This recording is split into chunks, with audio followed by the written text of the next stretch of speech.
बच्चों नमस्कार। तो आज हम क्लास 12 की फिजिक्स में स्थिर विद्युत विभव तथा धारिता लेसन से पराविद्युतांक के यानी डाइलेक्ट्रिक कांस्टेंट के बारे में अध्ययन करेंगे। तो सबसे पहले बच्चों आपको मैं ये समझाऊंगा कि पराविद्युत पदार्थ को हम यदि किसी बाहरी विद्युत क्षेत्र में यदि रखते हैं तो उस पराविद्युत दो प्लेट समांतर प्लेट लिए गए हैं ए और बी, और इनके बीच में हम कोई पी क्यू आर एस, ये दो प्रकार के होते हैं हमारा ध्रुवीय पराविद्युत और ध्रुवीय पराविद्युत। तो हम केवल अभी जो देखेंगे कि इसमें इस क्षेत्र में रखोगे तो अध्रुवी का तो दो भाग में वहाँ पर क्रिया होती है। पहले तो ये जो बाहरी विद्युत क्षेत्र लगाए दोनों प्लेटों के मध्य में, उसके कारण पहले उसका जो विद्युत क्षेत्र है बाहरी विद्युत क्षेत्र वो पहले अध्रुवी पराविद्युत को ध्रुवीय में बदलेगा और उसके बाद अतिरिक्त जो विद्युत क्षेत्र बचेगा उनको संरेखित करने में या पराविद्युत का संरेखन में वो व्यय होगा। तो यहाँ पर हम सीधे ये ले लेते हैं कि मान लो ये पराविद्युत जो है ध्रुवीय है, ध्रुवित है पहले से, यानी इसमें प्लस माइनस। अब पराविद्युत में ध्रुवित अवस्था में होने के बावजूद भी ये जो उसमें कोई आवेश नहीं होता है, इसका कारण ये है कि इसमें प्लस और माइनस जो दो भाग होते हैं, जो धन आवेश का केंद्र ऋण आवेश के केंद्र से संपाती नहीं होते हैं, लेकिन ये असंरेखित होते हैं, यानी किसी का प्लस इधर है तो किसी का माइनस है, और एक दूसरे के प्रभाव को क्या किए रहते हैं, निरस्त किए हुए रहते हैं। अब इसमें मैं केवल संरेखन अवस्था को बताऊंगा। जब इस तरह से बाहरी विद्युत क्षेत्र पर हम इनको रख दें दो प्लेटों के बीच में ए और बी के बीच में, तो इस तरह से जो है पदार्थ के यानी उस ध्रुवीय पदार्थ के पराविद्युत पदार्थ के अणुओं में माइनस भाग प्लस प्लेट के और संरेखित हो जाएंगे इसके आकर्षण विद्युत क्षेत्र के प्रभाव में।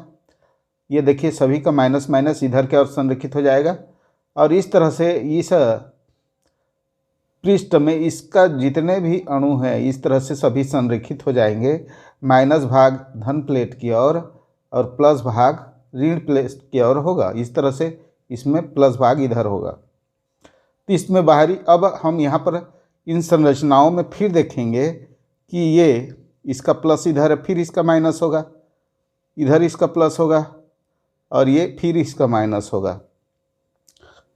तो मैं शार्ट में इसको बता रहा हूँ क्योंकि हमको पराविद्युतांक पर अध्ययन करना है। ये माइनस इसका भी इधर होगा, प्लस इसका भी होगा, और बीच वाले का भी इसी तरह से माइनस प्लस और ये माइनस प्लस। तो इस भाग में आप देख रहे हैं इस प्लेट के संपर्क में यानी ऋण आवेशित प्लेट के संपर्क की तरफ धन आवेश इस पराविद्युत का संरेखित हो रहा है, जबकि बीच के भाग में आपको एक चीज़ देखने को मिलेगा कि ये जो है यहाँ पर 3 4 का मैं दिखा रहा हूँ। तो ये देखिए यहाँ पर इसके पास में ऋण आ गया तो ये निरस्त हो गया, इसके प्लस के पास में माइनस आ गया, ऋण ध्रुव आ गया इसका। इस अंदर के क्षेत्र पर यहाँ पर फिर भी आवेश नहीं है क्योंकि एक दूसरे के प्रभाव को निरस्त किए हुए हैं। लेकिन यहाँ पर देखेंगे आप इस दोनों पृष्ठ पर इसके इधर क्या आ जाएगा, माइनस आवेशित हो जाएगा। ये वाला पृष्ठ जो धन इलेक्ट्रोड की तरफ है यानी धन प्लेट की तरफ है, वो उसके पास वाले जो है किनारे पर या सिरे पर ऋण आवेश आ गया है। अब यहाँ पर विद्युत क्षेत्र की दिशा क्या है इन दोनों प्लेटों के बीच में सोचिए। ए और बी जो बाहरी विद्युत क्षेत्र है उसमें आप जानते हैं कि धन से ऋण की ओर होता है विद्युत क्षेत्र की दिशा। धन से ऋण प्लेट की ओर होगी। लेकिन यहाँ पर आप देखेंगे उसी नियम को लागू करोगे तो ये प्लस इधर हो रहा है, इस परावैद्युत का ये वाला सिरा क्या हो रहा है, प्लस प्लस प्लस हो रहा है। यहाँ पर क्या आएगा, क्योंकि इसका अंदर का भाग का तो सभी निरस्त हो जा रहे हैं, इसका प्लस इसका माइनस, इसका प्लस इसका माइनस, ये वाला पृष्ठ का सिरा का धन आवेशित बच रहा है, ये धन, और इधर क्या बच रहा है आपका माइनस माइनस, बीच वाले भाग सभी निरस्त हो जा रहे हैं। क्योंकि संरेखित अवस्था में भी ये बीच वाला जो जितने भी यहाँ पर हैं उनके आवेश एक दूसरे को निरस्त कर दे रहे हैं। ये सिरे पर आवेश आ गया और इसके ऋण प्लेट की तरफ जो है आपका धन आवेशित सिरा आ गया। तो इसमें विद्युत क्षेत्र की दिशा क्या होगी, धन से ऋण की ओर, यानी इस दिशा में होगी। परावैद्युत के अंदर में क्या होगा, इस तरह से। और इस तरह से हम देखते हैं कि ये जो इसकी दिशा उल्टा है तो इसके मान को क्या करेगा, जो बाहरी विद्युत क्षेत्र आप लगा रहे हो उसके मान को ये कम कर देगा, क्योंकि इसकी विपरीत दिशा है। यानी इस तरह से हम देखते हैं कि परावैद्युत पदार्थ की उपस्थिति में सदैव मूल विद्युत क्षेत्र क्या हो जाता है, घट जाता है। इस सिद्धांत को आसानी से आप समझ सकते हो इस चित्र की सहायता से। यानी परावैद्युत पदार्थ यानी किसी विद्युत क्षेत्र में परावैद्युत की उपस्थिति में सदैव मूल विद्युत क्षेत्र क्या हो जाता है, घट जाता है। तो इसको हम क्या लिखते हैं, इसको हम लिखते हैं, यदि बाहरी विद्युत क्षेत्र आपका है E0 से ले लिए, इसको हम ले लिए E0 से, और ये हमारा जो ध्रुवित हुआ है तो इसको ले लिए EP, यहाँ पर अंदर वाले को EP ले लेंगे। यहाँ पर मैं लिख देता हूँ, ये मान लो इसकी दिशा EP है। तो आपका कुल विद्युत क्षेत्र, यहाँ पर जो नेट विद्युत क्षेत्र होगा E का मान जो होगा नेट विद्युत क्षेत्र E, यहाँ पर ध्यान देंगे, नेट विद्युत क्षेत्र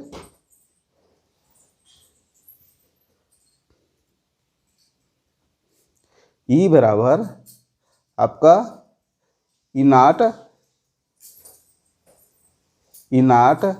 माइनस EP, ये इसको कम कर रहा है, इसको घटा देंगे। ये जो है यहाँ पर नेट विद्युत क्षेत्र कम हो रहा है, इसके लिए ये आपको जानकारी दिया। अब हम देखते हैं परावैद्युतांक किसे कहते हैं, डाइलेक्ट्रिक कांस्टेंट।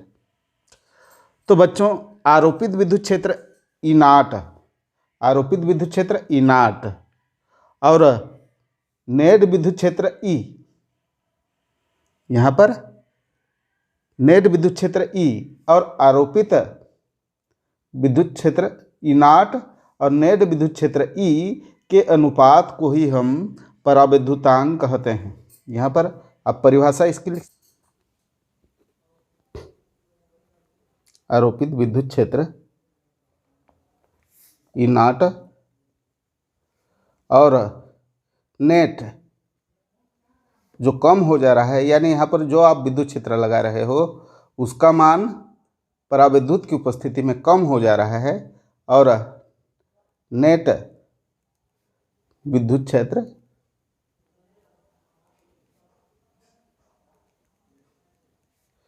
E के अनुपात को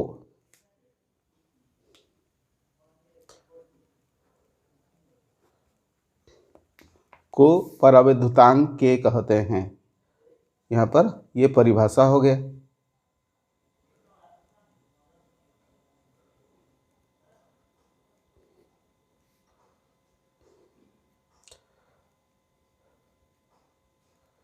अब यहाँ पर हम इसका समीकरण रूप लिख देते हैं, K इक्वल टू आपका E0 अपान E। ये क्या है आपका आरोपित विद्युत क्षेत्र, ये क्या है नेट विद्युत क्षेत्र। अभी इस परिभाषा में हम देखें कि नेट विद्युत क्षेत्र क्या होता है, हमेशा परावैद्युतांक की उपस्थिति में कम हो जाता है। यानी नेट जो यहाँ पर हम देखेंगे आगे, हम ये देखेंगे कि ये जो E आपका नेट विद्युत क्षेत्र E से बड़ा है, हमेशा ये ज़्यादा होगा, इसका मान तो ज़्यादा है, प्रबल होगा। इसमें जो उत्पन्न हुआ वो दुर्बल होगा, थोड़ा कम होगा। तो ये से बड़ा है ई नॉट, ये ई से बड़ा होगा ई नॉट, और इसलिए के बड़ा होगा हमेशा 1 से, क्योंकि ई नॉट बड़ा है। तो यहाँ पर हम लेते हैं उदाहरण 4 5 3 कर दिए, मान लो एक अंक छोटा कर दिए नीचे हर में, तो आप हमेशा एक बार तो जाएगा ही भाग, यानी 3 एकम तो जाएगा ही, यानी ये संख्या इसमें संख्यात्मक मान लोगे तो इसका मान हमेशा ही बड़ा है, तो एक बार जाएगा, और इसलिए भागफल में आपका जो मान होगा 1 से हमेशा बड़ा होगा, यानी माध्यम का परविद्युतांक या परविद्युतांक जो होता है हमेशा 1 से बड़ा होता है। अब बच्चों यहाँ पर हम ये देखेंगे विद्युत प्रवृत्ति।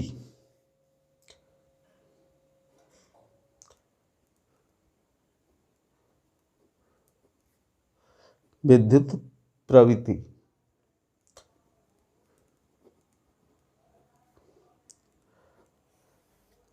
तो यहाँ पर हम ये लेंगे कि किसी समांगी माध्यम में ध्रुवण सदिश P नेट विद्युत क्षेत्र E के अनुक्रमानुपाती होता है।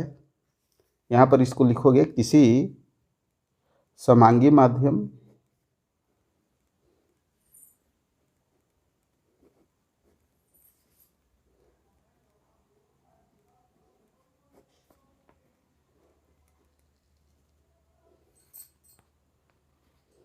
ध्रुवण सदिश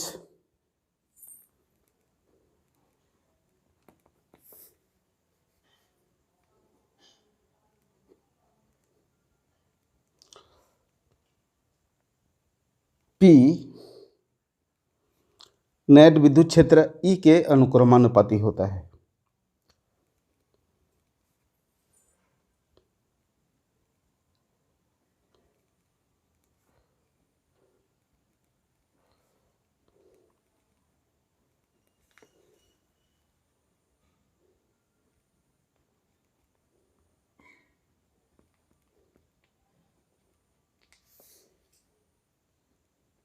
और इसको हम समीकरण के रूप में लिखें तो आपका P ध्रुवण सदिश P समानुपात विद्युत क्षेत्र E,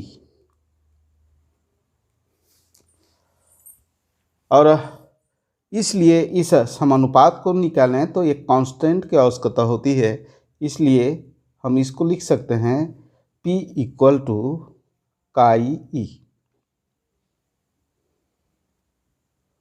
ये जो काई E,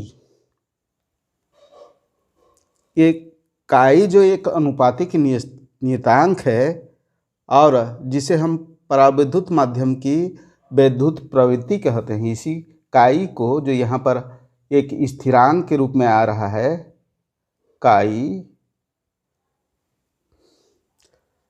एक अनुपातिक नियतांक है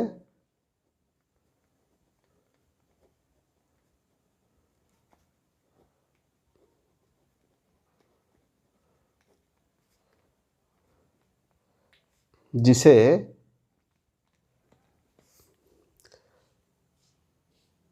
पराविद्युत माध्यम की विद्युत प्रवृत्ति कहते हैं।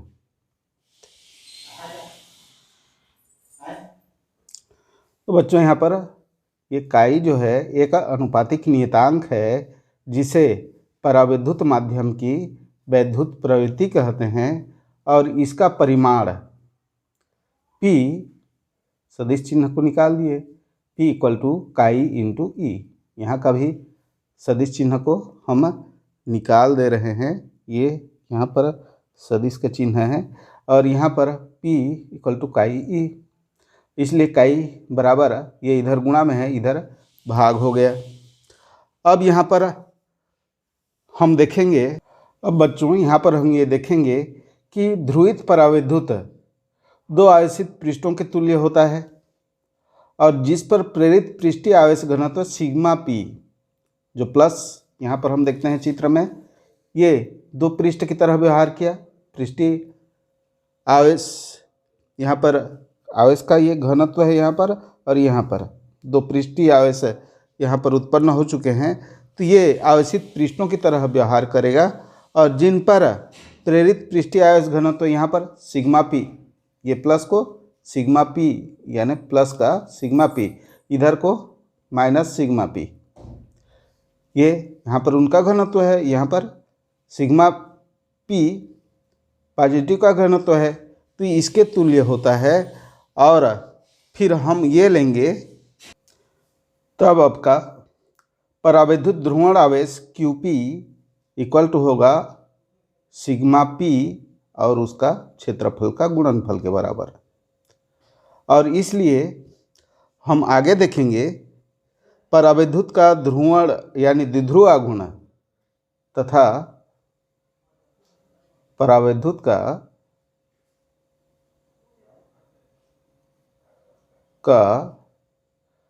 द्विध्रुव आघूर्ण।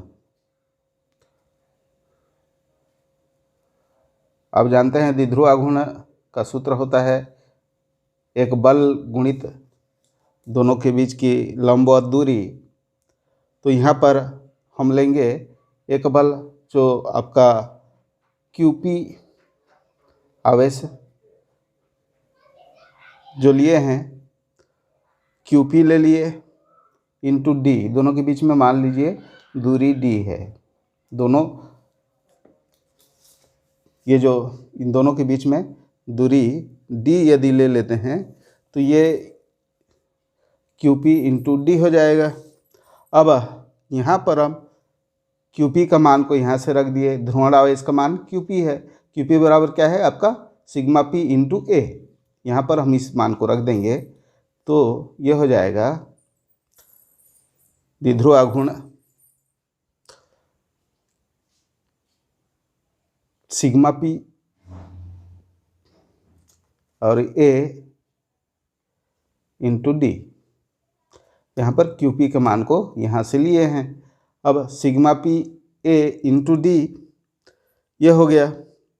अब इसलिए बच्चों ये क्षेत्रफल गुणित यहाँ पर D आया है, यानी A गुणित D बराबर, यहाँ ये आयतन का सूत्र हो गया, ये तो क्षेत्रफल है, A बराबर क्या है, A बराबर क्षेत्रफल है, तो D बराबर इससे गुणा कर दिए A और D को, तो आपको V यानी आयतन का ये सूत्र हो जाता है, यानी A इंटू D बराबर आपका V। तो यहाँ पर इस मान को हम रख देंगे, तो ये आपका हो जाएगा सिग्मा P इंटू V। और बच्चों यहाँ पर हम ध्रुवण सदिश का परिमाण पर आ जाते हैं। ये ध्रुवण सदिश का परिमाण, ये छोटे छोटे सूत्र हैं जिनको आपको याद रखना है, सिंपल से तरीका से ये बन जाते हैं। यानी ध्रुवण सदिश P का परिमाण ध्रुवित आवेश के पृष्ठ घनत्व के बराबर होता है। ये मान लीजिए दे देता है कि सिद्ध कीजिए कि ध्रुवण सदिश का परिमाण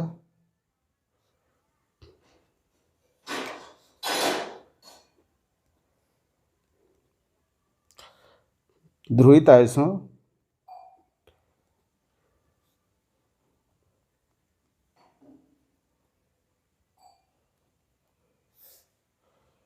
के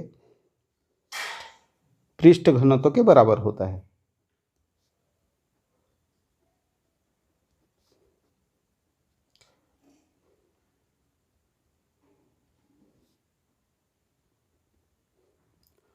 तो बच्चों आज के लिए इतना ही।